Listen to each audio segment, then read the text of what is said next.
everyone, welcome back to my YouTube channel. So in this video we are going to discuss a new remedy Anacardium oriental. तो इसको हम start करते हैं इसके introduction से. So इसका कॉमन नेम है marking nut and it belongs to the family Anacardiaceae which works on skin very well.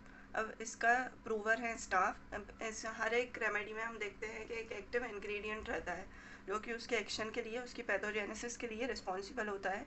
तो इसमें हमें 3 एक्टिव इंग्रेडिएंट्स देखने को मिलते हैं. एनाकार्डिक एसिड, कार्डोल जो कि उस सीड की ऑयल में रहता है, एंड कैटिकोल जो कि सीड की शेल में रहता है.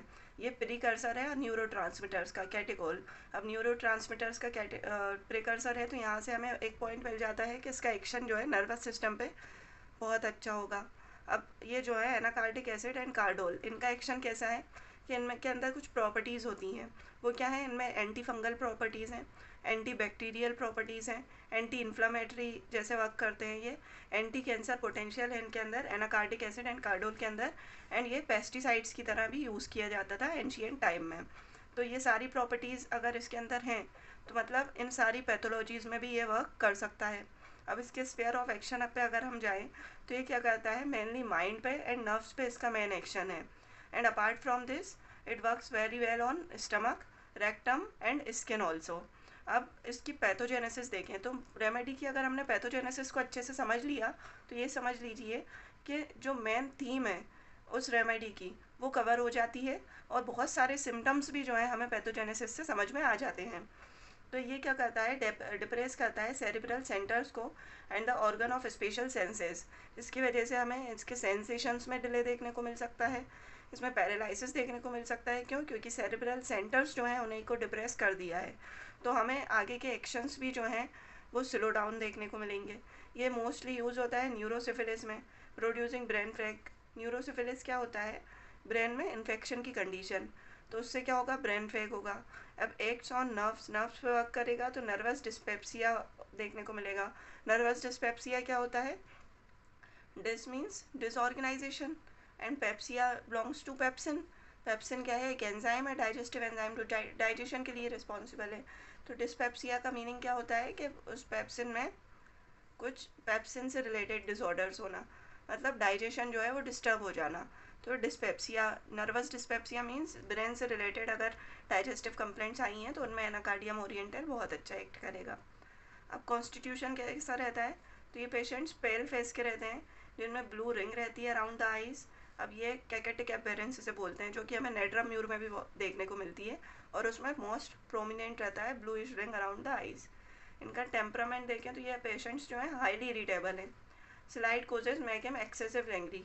किसी ने थोड़ा सा भी अगर इन्हें छेड़ दिया बहुत ज़्यादा गुस्सा हो जाता है इन्हें. तो स्लाइटेस्ट कोज मेक हिम एंग्री, या कोई भी ऐसी चीज़ नहीं हुई है जिससे कि ये सेटिस्फाई हों, उससे भी ये एंग्री हो जाते हैं. तो हाईली इरिटेबल पेशेंट्स हैं. नाइदर चिली नोर हॉट. तो हमें दोनों मतलब ऐसे सेंसिटिव पेशेंट्स जो होंगे, जो या तो ये कह सकते हैं कि मुझे सर्दी भी बहुत लगती है और गर्मी भी बहुत फील होती है, या फिर ऐसे पेशेंट्स भी हमें देखने को मिल सकते हैं जो कि मॉडरेट रहते हैं, जिन्हें दोनों का ही इफेक्ट जो है ज़्यादा फील नहीं होता. अब आज हम सोरा एंड सिफिलिस को ये कवर करती है.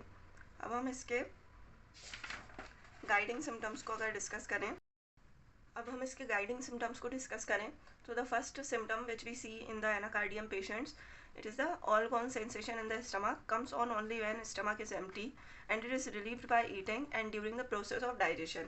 तो इनमें क्या होता है? इनके स्टमक में ऑल गॉन सेंसेशन आती है. ऐसी सेंसेशन आती है जैसे इनके पेट में जो है वो कुछ भी नहीं है, बहुत खालीपन सा महसूस होता है. तो ये ऑल गॉन सेंसेशन है. एंड ये कब आएगी? जब उनका स्टमक एम्प्टी होगा.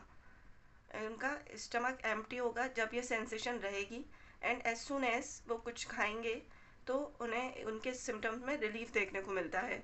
And during the process of digestion का मीनिंग क्या हुआ कि खाने के कुछ आवर्स बाद तक इन्हें इस सेंसेशन में रिलीफ देखने को मिलेगा. And plug like sensation in the inner part such as anus, oesophagus etcetera. इन्हें ऐसा लगता है कि कुछ चीज़ जो है वो फंसी हुई है. तो प्लग लाइक सेंसेशन, जैसे कुछ चीज़ जो है वो प्लग्ड है. कहाँ पे? एनस में या ईसोफेगस में.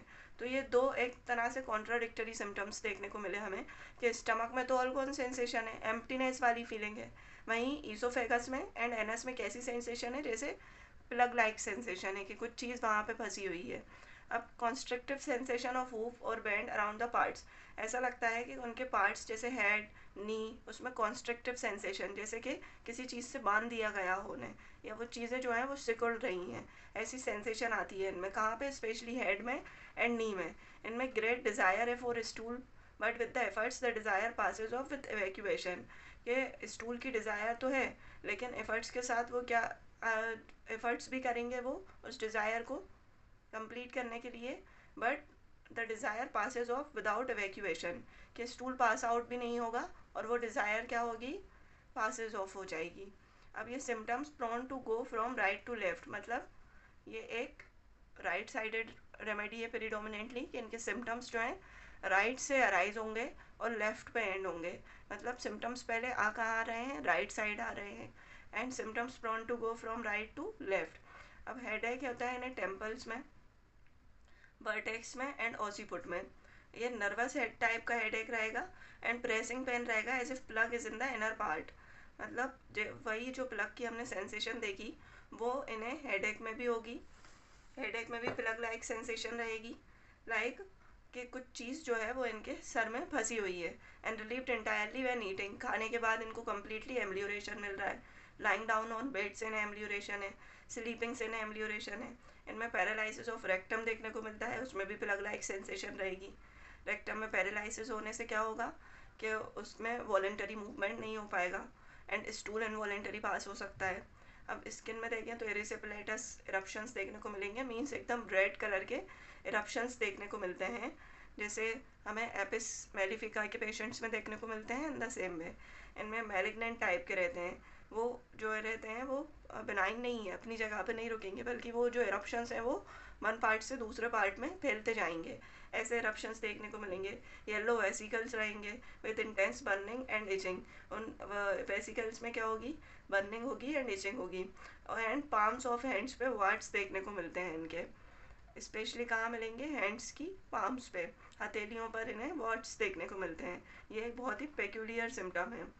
अब हम इनके एलिमेंट्स देखें कि क्या वो चीज़ें हैं जिससे इनमें एलिमेंट्स आना स्टार्ट होते हैं। तो bad effects of mental excitement, बहुत ज़्यादा एक्साइटेड हो गए किसी चीज़ को लेकर, उसके बैड इफेक्ट्स इनके अंदर सिम्टम्स अराइज होना स्टार्ट हो जाएंगे। Excessive utilization of brain for purposeless thoughts, means किसी कोई पर्पस नहीं है, मतलब ओवर थिंकिंग कर ली, कोई पर्पस नहीं था किसी चीज़ का लेकिन उसके बारे में सोचे जा रहे हैं, तो क्या होगा? इनके अंदर सिम्टम्स अराइज होने लगेंगे। हेडेक हो सकता है, ऑलगोन सेंसेशन आ सकती है। Consequences of fright and mortification and sedentary habits से भी इनके अंदर सिम्टम्स अराइज होना स्टार्ट हो जाते हैं। अब मोडेलिटीज़ देखें जो कि मेडिसिन के सिलेक्शन में बहुत इम्पोर्टेंट रोल प्ले करती हैं। तो इनको एग्रावेशन क्या होता है? ड्यूरिंग मोशन से, मेंटल वर्क से एंड एम्प्टी स्टमक में इन्हें एग्रावेशन होता है। इनके सिम्टम्स जो हैं वो एग्रावेट हो जाते हैं, कंप्लेंट्स जो हैं वो बढ़ जाती हैं। वहीं इनका एम्ब्ल्यूरेशन देखें कि किन चीज़ों से इनके सिम्टम्स जो हैं वो उनमें रिलीफ मिलता है। तो from eating, lying down and falling asleep, सो जाने से भी इनके सिम्टम्स में रिलीफ मिलता है। अब नेक्स्ट वीडियो में जो है हम इसके मेंटल सिम्टम्स को, मेंटल स्पेयर्स को कवर करेंगे।